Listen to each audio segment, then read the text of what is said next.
In November 2019, the company founder pitched Good Food for Good in the TV series The Dragon's Den.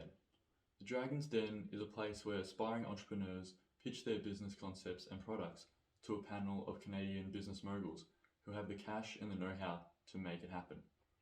All the 6 dragons have been there themselves and ask in-depth questions of each business pitched to invest their own money into the business in exchange for a percentage of ownership. Originally, Richer asked for 200,000 Canadian dollars for a 10% ownership, ultimately valuing the Good Food for Good at $2 million. In the last 52 weeks, revenue was upwards of 600,000 Canadian dollars.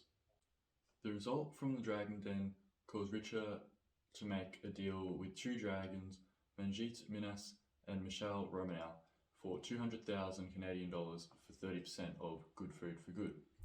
Manjit Minas is the CEO and co-founder of Minas Breweries, distillery and wineries.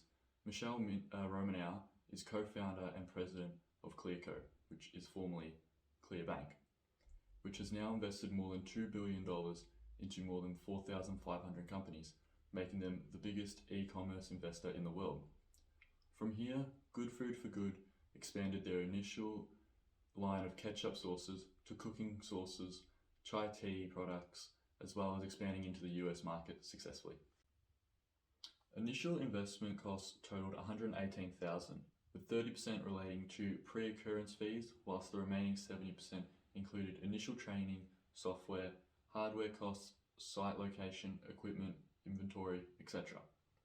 It is important to set up the space and processes correctly at the start to ensure success in the future, as well as to avoid unnecessary costs in reorganising the setup. The advantage of investing into Good Food for Good Australia is the pre-setup policies and processes done in Canada.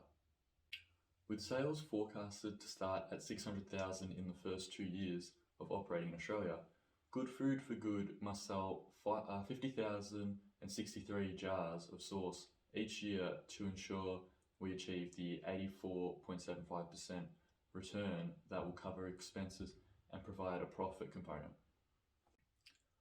We also must achieve sales of minimum $400,000 per year to meet our payback period of 1.18 years.